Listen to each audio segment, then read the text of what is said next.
this conflict, it's easy to see it from the very beginning. The war started on October 7th, and of course, you know, the media was shocked by the barbaric nature of this horrific terror attack.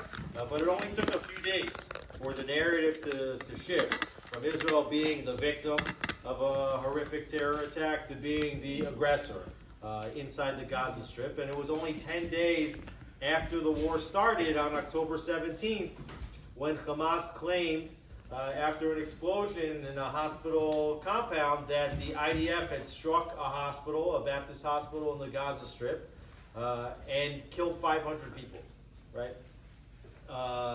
And within minutes, the AP, BBC, Reuters, CNN, New York Times had no problem, without any verification whatsoever, blasting the headlines that the IDF had struck a hospital in the Gaza Strip, killing 500 people.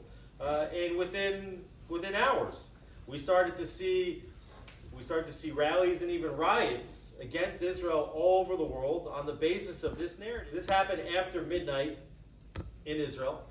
And you know, I'm obviously tapped into a lot of different sources of information. And I'm starting to see in some of the different feeds that I get that words coming out that it's not certain that the IDF hit this hospital. I was like, oh, okay. So now it's after midnight. In real time, I'm texting with the spokesperson from the IDF and also one of the advisors of the Prime Minister in Israel. So this is what I'm doing at 12:30 at night. I'm writing to them. I said, if you guys think that you didn't hit the hospital, you need to start getting the information on that out now, because we're getting slaughtered already in the media. And everybody, when they heard this happen, everybody in Israel puts their head in their hands and said, oh my gosh, you know, we knew this. This is all we need, and this is what's going to start the anti-Israel narrative.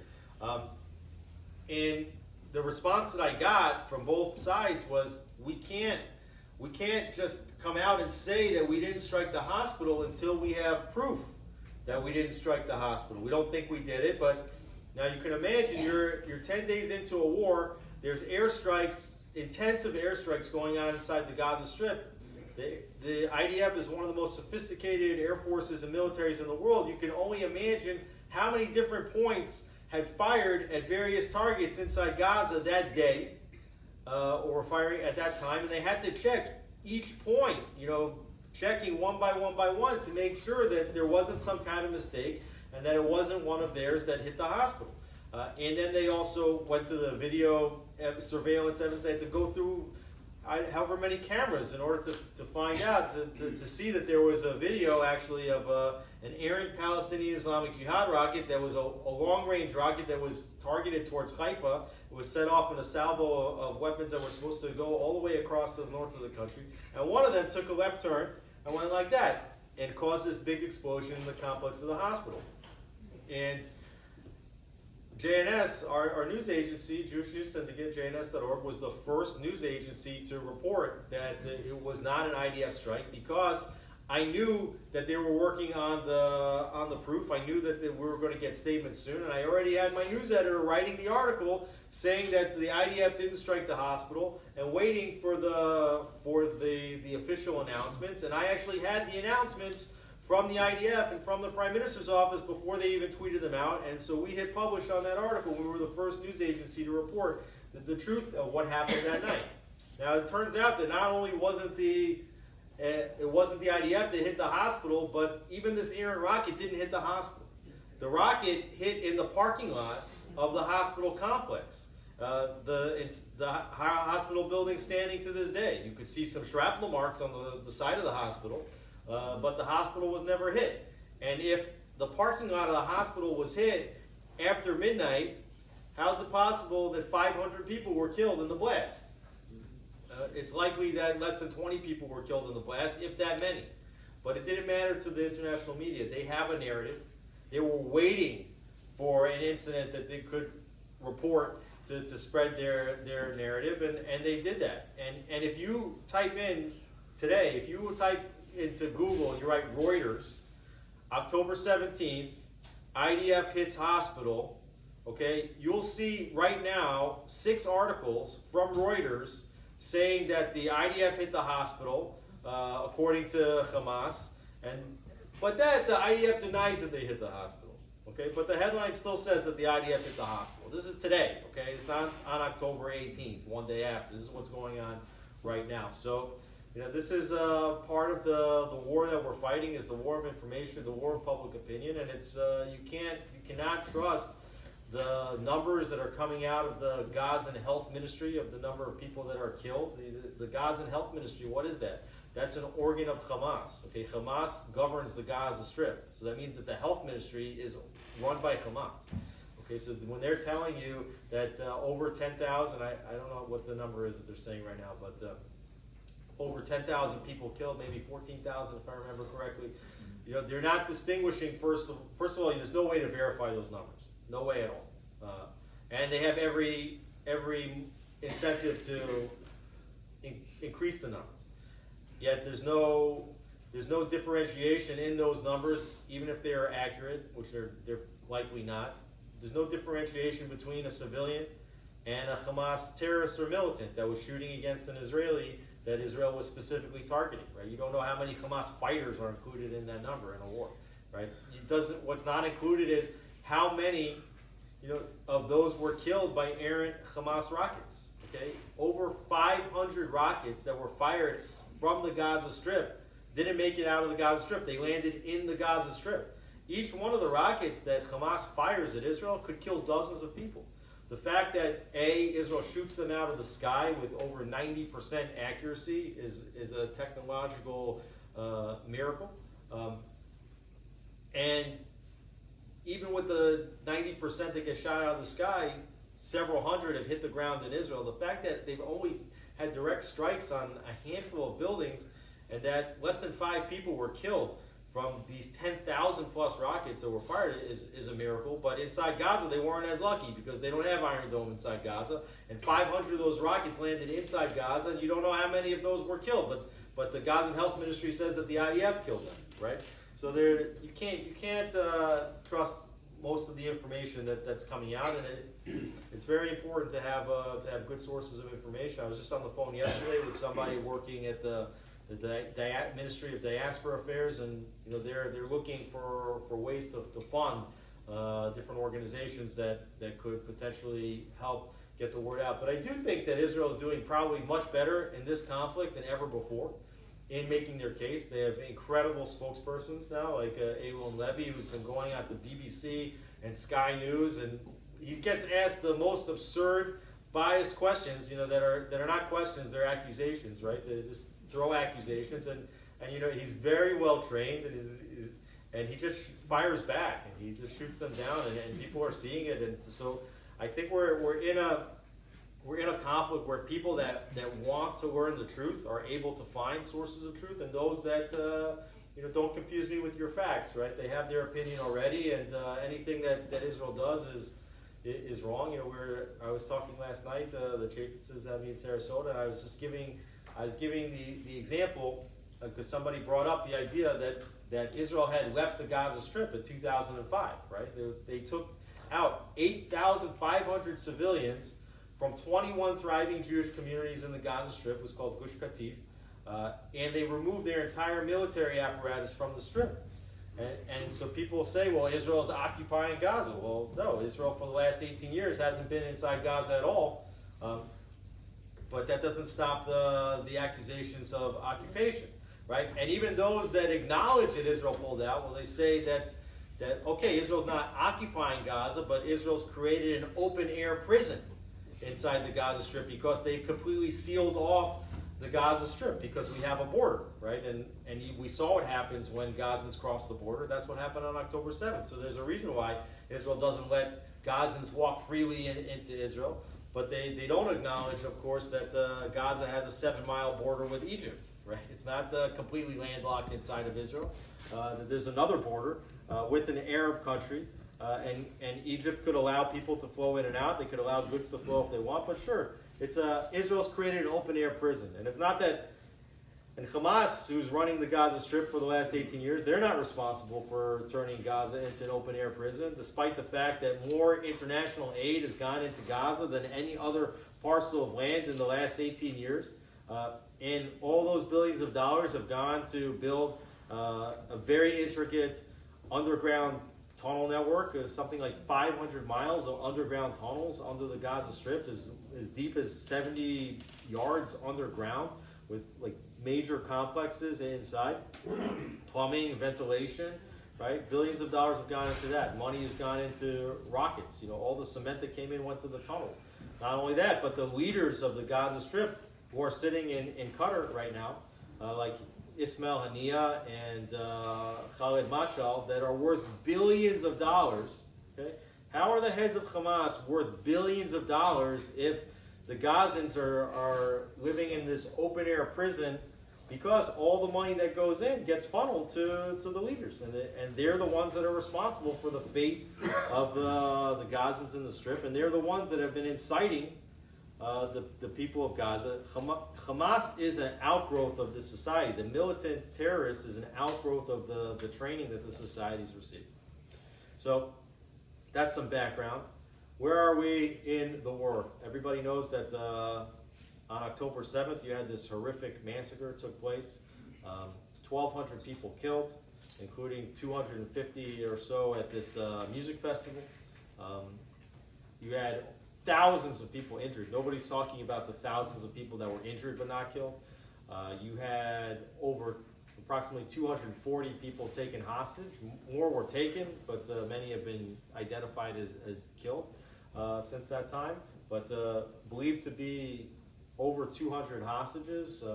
Some have been released in the last several days. I'll talk about it in a second. Shortly after the attack, it took, there's big questions about what happened on that day. Why did the intelligence fail? Not only did the intelligence leading up to the attack did it fail, but why did the border fail?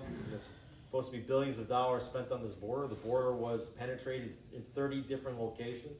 How's that possible? And then why did it take so many hours for the IDF to organize an emergency response? You had terrorists running around for as many as 5, 6, 7 hours, committing massacres. And we heard stories of the emergency response from Hatzalah, United Hatzalah. They're the first responders from the ambulance service. That they were shooting terrorists, and they were there, but the army wasn't there for many hours. And there's a lot of questions that are going to have to be answered in the weeks after the war. But meanwhile, Netanyahu understood this was not another round of the conflict. He said this is a war. Israel immediately started airstrikes unlike any that Israel's launched against the Strip in the last 18 years. And then within a few weeks' time, Israel launched a ground operation. The ground operation has been incredibly efficient and effective. They started in the north. They did something that you wouldn't expect any other military to do. They've been dropping leaflets, making telephone calls, sending text messages to the residents of the Gaza Strip to move out of the fighting zone. And the IDF actually provided safe corridor for Gazan residents to move into the south of the Strip. The IDF then went with a tremendous amount of efficiency, very methodically, pushing through the north of the Strip all the way to the sea, and then circling around Gaza City to the south and closing it. Took over about at least a third of the Gaza Strip until now, and has launched fighting inside Gaza City, which was known to be one of the Hamas strongholds. The Hamas command center inside Gaza City was this Al-Shifa hospital, another hospital. It's been known as a Hamas command and control center for many years. You can find reports about that in the New York Times and elsewhere from years ago. That doesn't change the narrative that Israel strikes hospitals. That's the reason why Hamas sets up their command center in a hospital, because it's a no-win situation for Israel. Either Israel doesn't attack the hospital because they know that the world will get on them, or they attack the hospital and then all of a sudden there's international condemnation of them attacking the hospital. In fact, because Israel had to go out of its way to try to prove once again that Hamas was using the hospital, and they telegraphed their attack on the hospital, by the time they actually struck the hospital, much of the infrastructure and even the hostages that were known to be hidden in the bottom of the hospital were removed and taken through the tunnel network. And now most of the Hamas terrorists and many of the hostages are believed to be in the south of Gaza, not the north, which was probably the Hamas stronghold in the beginning. And we're at this halftime now in the war because Israel's agreed to a pause in order to get its hostages back. Hamas has really been up against the wall. I think they've been shocked by how efficient the IDF has been inside Gaza, how many thousands of terrorists the IDF's been able to kill, how many infrastructure sites the Air Force and artillery has been able to hit with precision accuracy, and how few IDF soldiers have been killed in the process, right? On the one hand, we've lost about 70 soldiers, and it's horrific, right, for Israelis to think that 70 beautiful boys and girls who are, sons and daughters and brothers and sisters and fathers and best friends and colleagues could have died, fighting these ruthless terrorists it's horrific.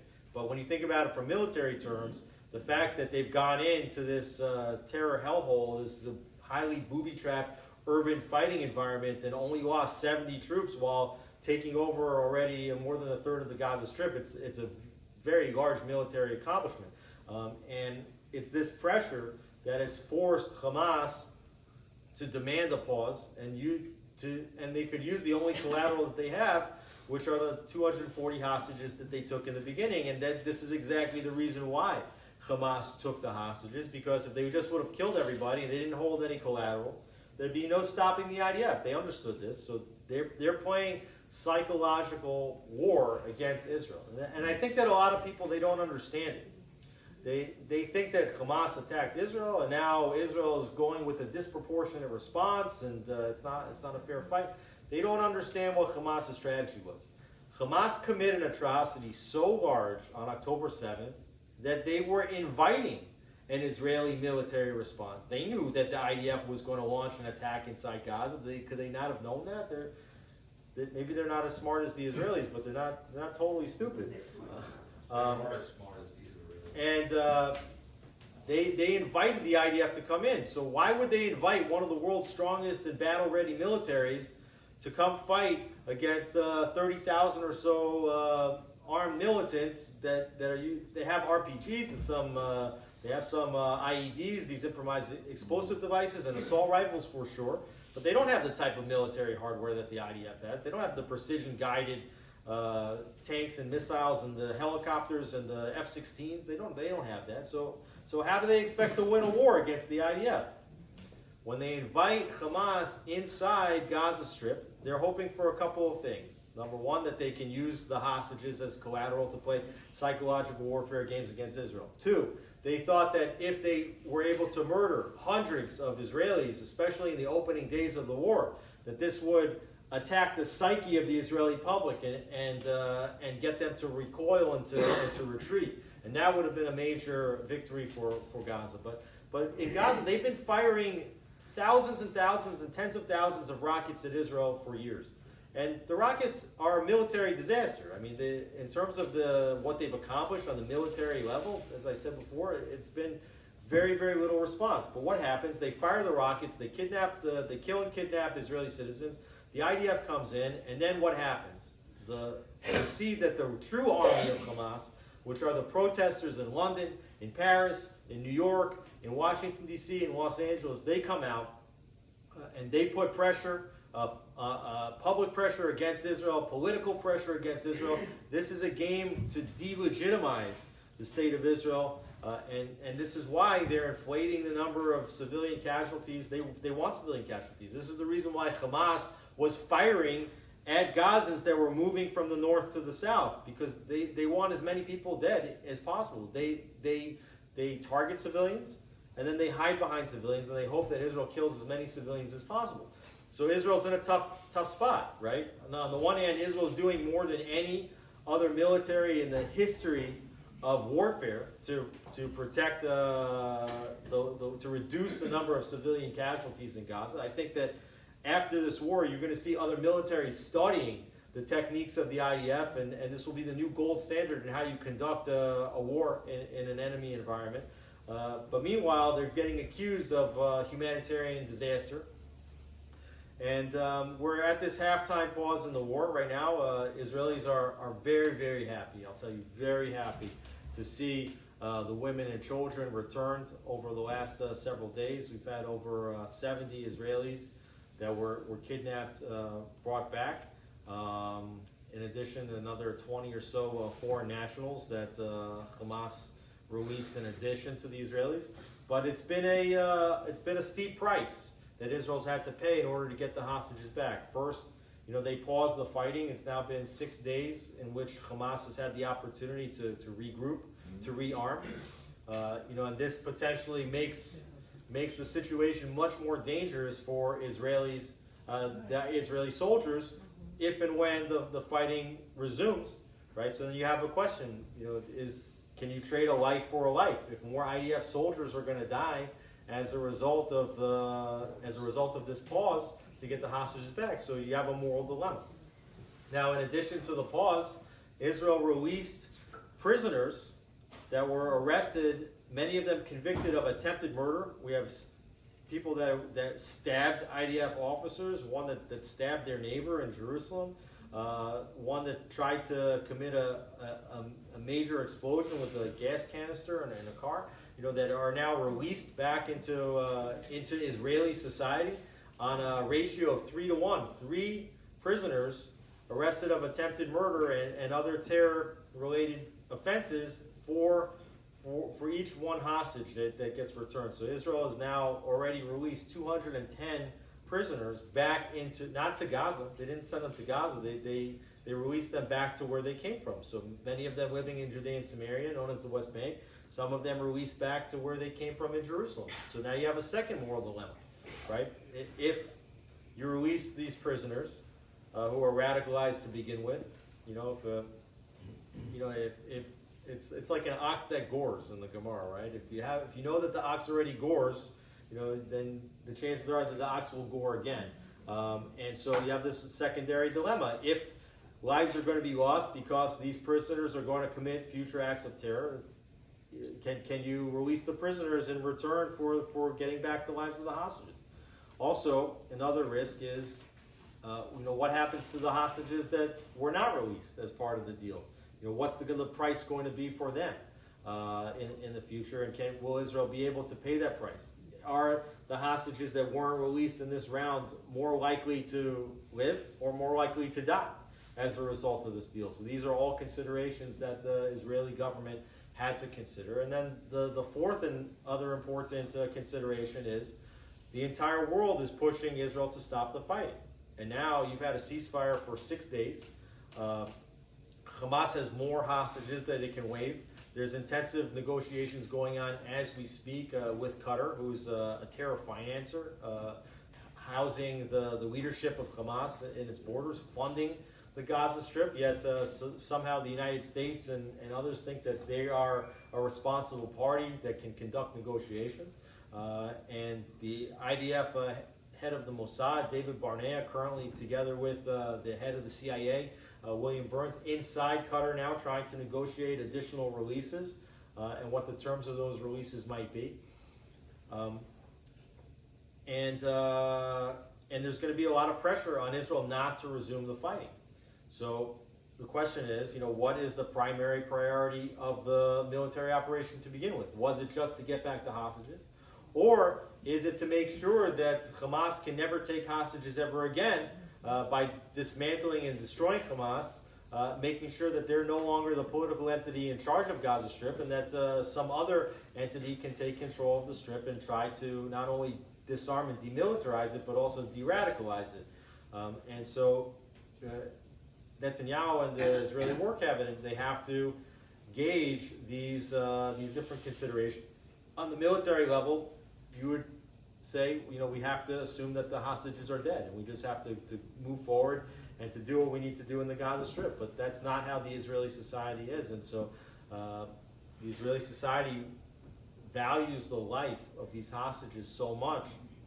And even though there's a lot of people on the Israeli right that says that Israel's displaying weakness by pausing in the fighting and releasing the prisoners to get the terrorists back, it's actually the strength of the Israeli society that it values human life, that it celebrates life.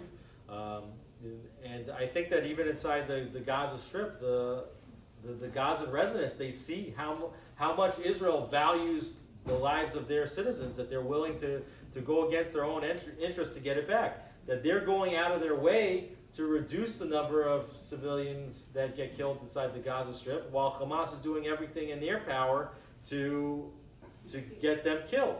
That the Arabs that live inside Israel have a much higher quality of life, have a much greater income opportunities than those in Gaza. While, and Netanyahu, who's been charged with corruption for over a period of 10 to 15 years, taking $250,000 worth of gifts from his friends, okay, that he's being put on trial for that, while the leaders of Hamas, who are living in five-star hotels in Qatar, are worth billions of dollars. They understand that there's a difference in the society. So, this is some of what's going on. I'm happy to take questions. I just since the war started, I've done personally over 100 interviews on mainstream media about this conflict, in CBS, on Fox, on Bloomberg, on BBC in Scotland, on Newsmax about a dozen times, on radio stations all over America. I've been asked brilliant questions and really stupid questions about the conflict, so I'm happy to take any of your questions. Well, my question is this. The war, the Hamas war, the terror war, is a war not just on Israel, but on Jews worldwide. I feel personally vulnerable here in America, and I know there's a whole generation of American Jews under the age of 45 to 50 who have never had this experience in their lives. They've only heard grandparents or great-grandparents talk about the Holocaust and all of that, which is the last major thing. I personally am going to let the general in Israel decide what to do. I'm not going to be an I don't want to be an armchair. I don't think any American should be an armchair general from here. Let them do it. They know what they're doing. My question to you is that because I see this as a war on Jews worldwide and the Jews here, I believe pogroms can happen here. Exactly what happened in this little villages and towns along the Gaza border, you can have that can happen here. We certainly got enough fifth columnists in this country that to make that happen. What are three specific things other than donate money to buy an ambulance or donate money to buy food or whatever? Or to a not-for-profit news agency, right? Go ahead. Right. Yeah. What can we do as Americans here to prepare ourselves for this possibility of Jews are attacked in America? They're already being attacked singularly across the country. Every day I read on various news feeds at least 5 to 6 people. So what are three things we as Jews can do here Okay, good. that are going to actually help us and not just talk about it? Yeah, good. So first of all, rules of the question period is rules should take less than 30 seconds and end with a question mark, but it's a good question in the end, which is what are three things that should be done? Well, first of all, I'd like to say preamble to the steps that should be taken now is that I think that the Jewish communal leadership has been asleep at the wheel for decades here in the United States. I mean, I was a recruiter on college campuses for long-term volunteer programs in early 2000s. So I was going around to college campuses all over the country, and I was also going to all of the conferences organized by Hillel and the Israel on Campus Coalition, and this was the beginnings of this Israel Apartheid Week fad that was beginning to demonstrate itself on some of the more liberal college campuses. It was already really bad in Canada at Concordia. We started to see some things on Columbia and Berkeley and other UC colleges. And the idea back then was, it's freedom of speech. You can't stop it. The idea is not to confront it straight on, but rather to have positive programming about Israel on the side, and to just let the truth win out. Okay. Now we see what's going on the college campuses. It's not even safe for Jewish students to certainly not to write on a paper that they support Israel, and not even safe to walk around on some of college campuses. We saw what happened at Carnegie Mellon and some of these other colleges recently. So, you know, I think they've been asleep at the wheel. I mean, I remember in the 90s already being a news junkie, you know, scrolling down to the bottom of AP articles on Yahoo News when that was the first thing that came out. And you'd read the bottoms below the articles, and all the comments, not all the comments, but a lot of the comments were already anti-Semitic. When YouTube first started, and pro-Israel organizations were putting their first pro-Israel videos on YouTube, scroll down to the comments underneath. There was already anti-Semitism, you know, bubbling to the surface in these comments. And now people are talking about whether Elon Musk is doing enough to stop anti-Semitism on his platform, but the Jewish community did nothing to stop it when it was just beginning as a phenomenon. Now you have Jewish philanthropists that donating to universities saying, you know, okay, well, I'm not going to fund the university if you're harboring anti-Semitism. And now you have like Governor DeSantis and others saying that, okay, you can say whatever you want on a college campus, but if you're harboring anti-Semitism on a college campus, you don't need to receive federal funding or state funding in the case of Florida, right? So what can you do now that you're behind the ball, right? And you've allowed the people that graduated the colleges, 20 years ago are now teaching colleges, are now teaching high schools, and some of them are congressmen or women. Okay, so now you're in that situation. So what do you do now? So first of all, unfortunately, you're going to have to do what they're doing in Europe, and you're going to need to protect the institutions with physical security. And I'm sure here I saw there's cameras all around, and I know that security is, unfortunately, there's been shootings in Pittsburgh and the Chabad in Poway, San Diego, and this is reality. And you have to make sure you have arms inside of a synagogue. You have to be protected. You have to protect the Jewish institutions. 2, you have to put a lot of political pressure now more than ever to reduce funding to universities, federal funding, state funding to universities that are harboring anti-Semitism. And the third is, you just have to stand up, for the truth. I think that what we saw in Washington just over 2 weeks ago, 300,000 people coming to demonstrate that they stand with Israel, and that rally ended with God Bless America. You have to show Americans that not only do you stand with Israel, but you stand with America, because the protesters against Israel, they're not saying God Bless America at the end of the rally. They're saying death to America. I saw pictures of them taking down U.S. American flags in New York City and replacing them with Palestinian flags, right? So I think that much more has to be done to restore the American values, because the anti-Semites in America, many of them are just as anti-American as they are anti-Jewish. So you have to demonstrate that you have to restore the American value, and to propagate the idea that one of the only allies that America has in this world, and certainly in the Middle East, is the state of Israel. Okay, go ahead. You said that I could ask a stupid question. Here it goes. How come in Israel they demonstrating against each other? Yeah, how do you expect us Jews here, everybody to be united, when in Israel for the last 9 months they are killing each other? Somebody said to somebody, "You my brother." He said, "No, you're not." Exactly. So you explain that to me. Yeah, I mean, I came, I was coming around, I was in Sarasota last year talking about the judicial reform and the political protests in Israel.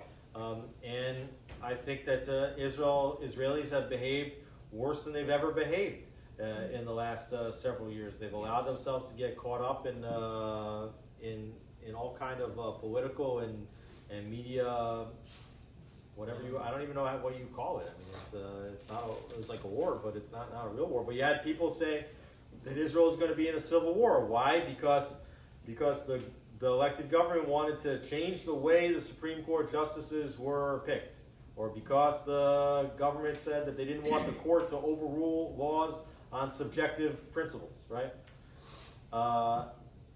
And what happened? You had the organizers of the protest bringing hundreds of thousands of people into the streets. You had them convincing American Jews not to support the state of Israel. You had them lobbying the current U.S. administration to be going to go head to head with the Israeli administration to pressure them.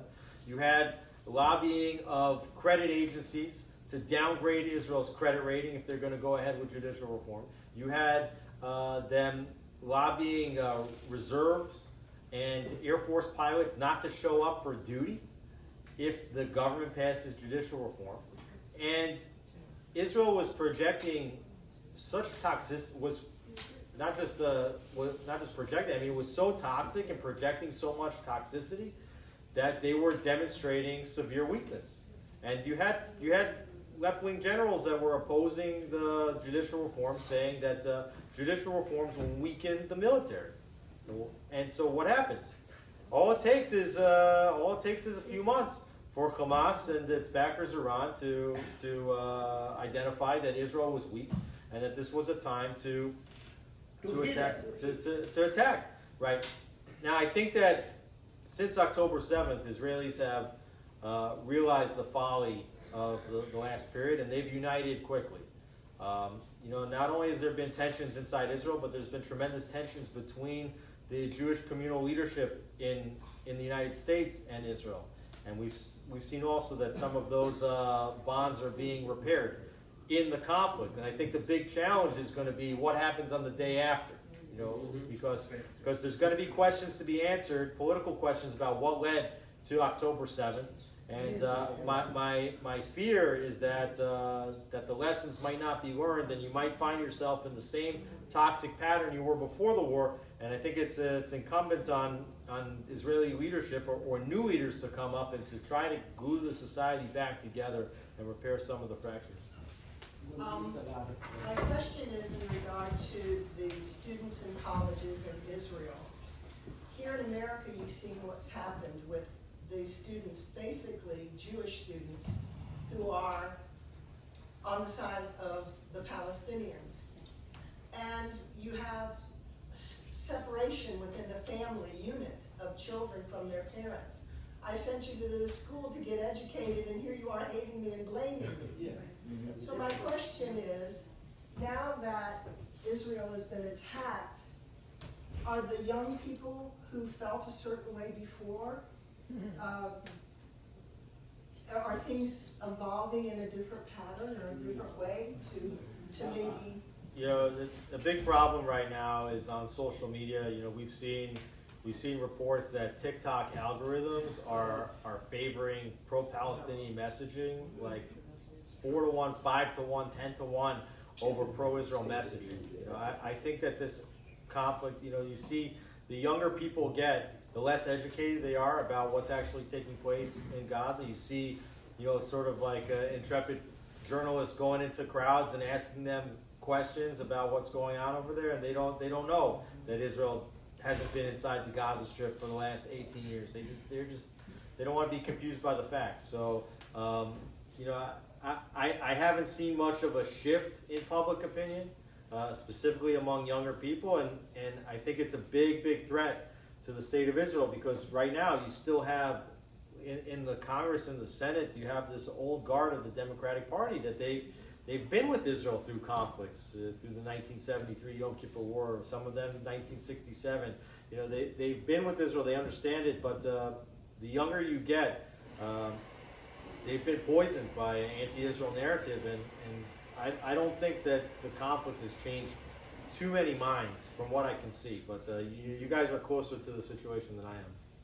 Why was the border breached? I mean, for 7 or 8 hours, nothing happened, and in Israel, nothing was happening. It was just like sort of stand down. I mean, how could that happen in Israel of all places? Yeah, and that's the question that's being asked. What are people saying in Israel? What do they think? It's a failure of intelligence. It's a failure of understanding and recognizing the severity of the threat. There's a failure of conception, right? Thinking that Hamas is not strong enough or smart enough or capable enough of an attack. They attacked on the last day of a holiday, on a Saturday morning at 6:30 in the morning.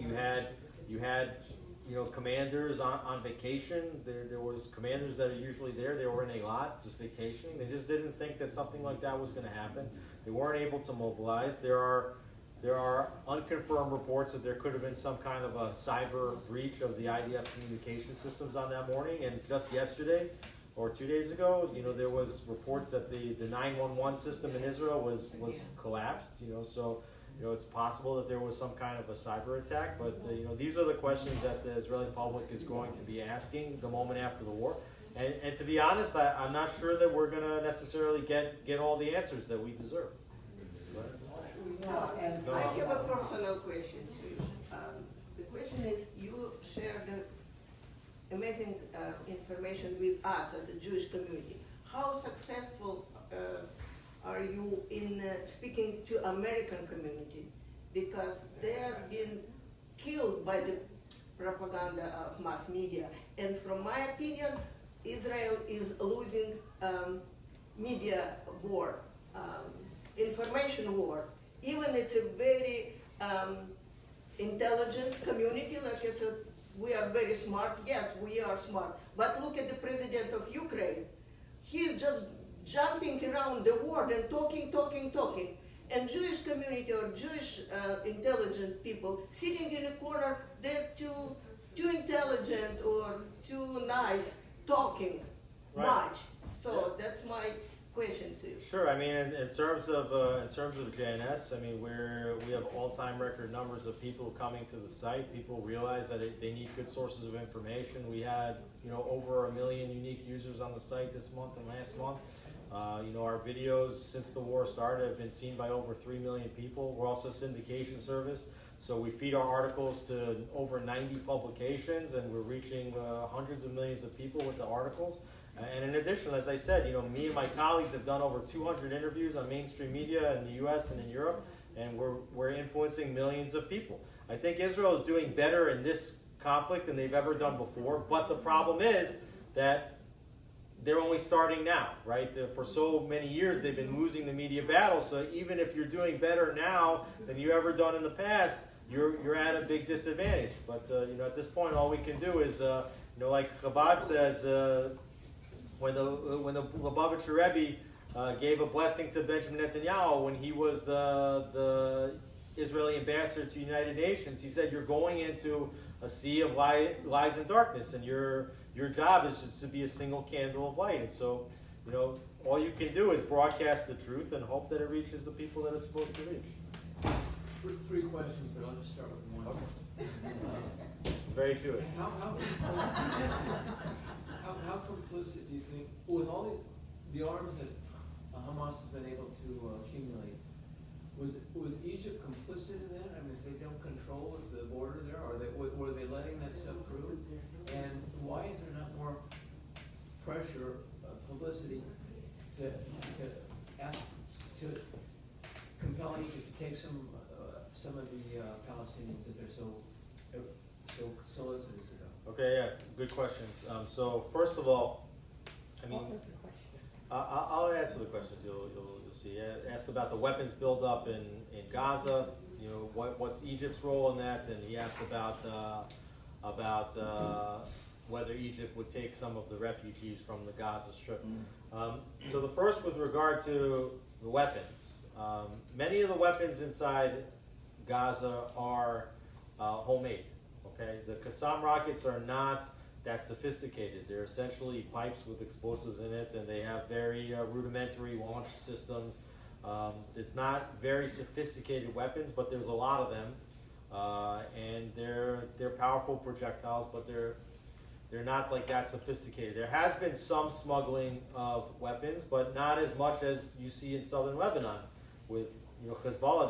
They've just been taking weapons from Iran through Syria, through Iraq, through Syria, into southern Lebanon. That's why they have 150,000 missiles in long range and precision guided. In Gaza Strip, they don't have as many weapons. There are some longer range weapons. There is some smuggling. Egypt and Sinai is a different. It's a different scenario. Sinai is like a lawless province. It's not highly populated. The same way you have Bedouin in the south of Israel, you have Bedouin and Sinai smuggling can happen, and of course you have the tunnel networks, and there's good questions about whether some of the tunnels open up into Egypt, and so you also have questions about whether Hamas leaders have been able to escape the Gaza Strip since the war started, and even if some of the hostages are even not in Gaza at this point. These are all questions, so there could have been smuggling. With regard to the refugees, this is an important question. You have over 1 million Gazans displaced right now, okay? Hundreds of thousands of Gazans moved from the north into the south. Many of them are just within 1 or 2 miles of the border with Egypt. The IDF is now in its next phase going to start attacking in the south. Okay, so what's going to happen to all the Gazan residents that are now sitting by the border? A very natural outcome would be for many of the Gazans, especially those who want to leave the Strip. In Syria, there was a civil war, in the last 20 years, and over 13 million Syrian civilians were displaced. Over 6 million of them left the country. Many of them went to Turkey. Many of them went to Europe. You mentioned, the woman mentioned the Russia-Ukraine conflict. Okay, over 8 million Ukrainians have been displaced since the war started. Over 6 million of them have been resettled elsewhere. Even Israel has taken over 30,000 Ukrainian refugees, some of them not even Jewish, since that war started. And yet, Egypt refuses to take a single Palestinian onto its soil. Jordan, which is composed of a 60% majority of Palestinians, essentially should be considered a Palestinian state because it's majority Palestinian, refuses to take even one Palestinian. None of the Arab countries in the region are willing to take even one Palestinian. America has said, we're not taking any Palestinians. Ron DeSantis said, we're not going to take any Palestinians into Florida. Europeans saying Palestinians can't go anywhere. So now you have Gazan residents that are being deprived of the basic human right of being able to flee a war zone because nobody wants them. And so the question is, does the international community, does the Arab world, does the West, do they actually care about the Palestinians as much as they say they do? Or are they using them as a wedge against Israel and they're not going to let them go anywhere? I think that one of the most important diplomatic achievements over the next several weeks will be to get the Rafah border crossing open and to start to allow those that want to leave the Strip to leave the Strip. I think it's very, very important because the ones that left the north, they don't have anywhere to go. I mean, Israel's turned the north into a parking lot. Where are they going to? Well, I think you're going to start to hear more about it in the next several weeks because the fighting's been isolated in the north. The Gazans have been sitting in the south. Now that the IDF operation is going to move south, the Gazan residents are going to have nowhere to go. And I think you're going to start to hear about it a lot in the coming weeks. And it's going to be very important for Israel to operate very, very carefully, both militarily and diplomatically. Yeah. Do you think that the IDF is going to occupy Gaza from now on? I think that certainly in the infinite short term, that the IDF's not going to go anywhere because you see what happens when the IDF creates a vacuum in a place. Inside Judea and Samaria, what they call the West Bank, where the Palestinian Authority controls, even in areas that have full Palestinian control, like the major cities, the IDF moves in and out. When they see a terror cell, coalescing, they go in and they take it out. And that provides safety not only to Israelis, but it actually protects the lives of the Palestinians because you see what happens when you let Hamas turn the Gaza Strip into a terror hellhole, and what do you have now? You have tens of thousands of Gazans killed because of what Hamas did. So, I don't think that the IDF is going to make that mistake again. I don't know who's going to control the Strip on the administrative level, but certainly on the military level, the IDF is not going anywhere for a long time. 2 more questions? Anybody else did? Yeah. Okay, but you asked a few. Does anybody else want to ask a question? Go ahead. Two-state solution, sure. I think that the Gaza was the pilot project of the independent Palestinian entity. Israel completely left the Strip. If the disengagement from Gaza had gone well, I think there would have been tremendous pressure on Israel to disengage from Judea and Samaria and to allow for the formation of a Palestinian state. However, the pilot project has failed. We see what happened. And unfortunately, you see that the United States, which is just they're banging their head against the same wall over and over again, and saying that the natural outcome of this conflict needs to be a two-state solution. So now, radicalizing the society for the last 18 years and more, and launching numerous attacks on Israel, including the worst massacre in Israeli history, according to the Biden administration, these people should be rewarded with a state for their actions, okay? When everybody knows that if they get a state, that it's going to turn into Gaza. That's what will happen if the Palestinians get a state. So the idea of a two-state solution was becoming decreasingly popular in Israel over the last 10 years or so. And I can't even see one Israeli that thinks that the natural outcome of this conflict should be that the Palestinians would be rewarded with a state for what they've just done. So I think that the two-state solution is less likely than ever. So, reading Carolyn Glick's recent article, which I agree with, do you think the Biden administration is more of a help or an hindrance as far as what's going on? Well, I'll tell you that Israelis are very, very, they're very pleased that there's been at least a very public outpouring of support for Israel. We're 7 weeks into a conflict. Biden administration hasn't slammed the brakes on the Israeli operation. From the first minute, Anthony Blinken came, Lloyd Austin came, the head of the CIA came, Biden himself came. He delivered a very pro-Israel speech from Jerusalem, and he sent over 2 USS carrier groups to Israel, and trying to create a deterrent. Okay, now there's definitely a lot of pressure, right, on Israel. They said yes, Israel has the right to defend itself against Hamas, but then, as Blinken has said numerous times, but how Israel does it matters. Okay, right, and they're enforcing all kind of double standards on Israel that are not enforced on any other military, that's fighting a war anywhere else. Now, and Israel has been forced to play along because they understand how important the U.S. support actually is. So I think it's been a mixed bag. I think that Carolyn's onto something. I don't agree with her 100%. I agree with her 75% on this. I think that you have, on the one hand, some support, on the other hand, a tremendous amount of pressure, and really, it's not the job of America to make Israel make the right decisions. Okay, America can put as much pressure on Israel as they think it's in their interest to do, and it's really up to the government of Israel to push back against any pressure and to do what is in its own best interest and to win the war. Okay. I don't have a question. I have a statement. Thank you, Rabbi, on behalf of David and I, for allowing us to share Alex with all of you.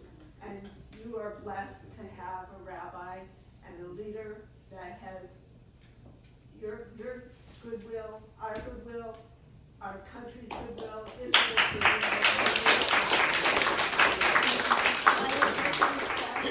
That you take Alex's words seriously and read them.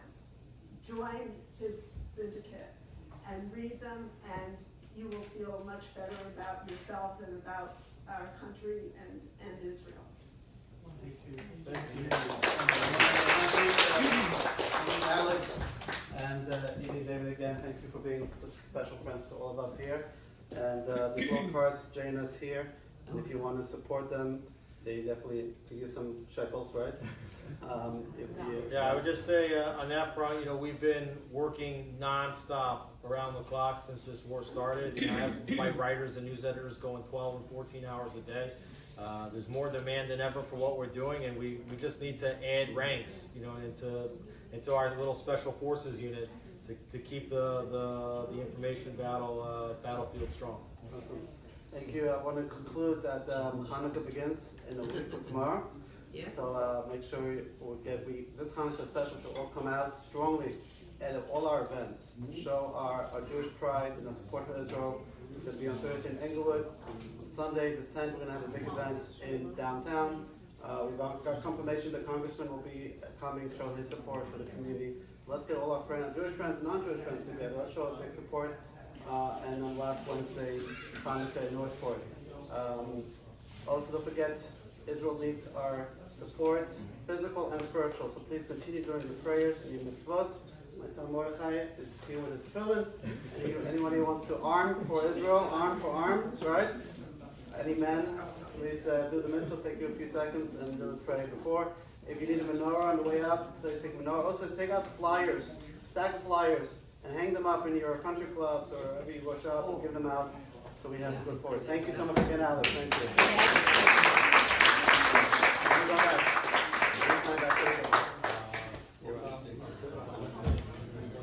So how long is this going to last?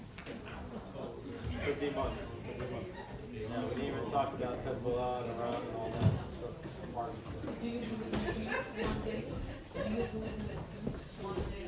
One day, I mean, we saw already the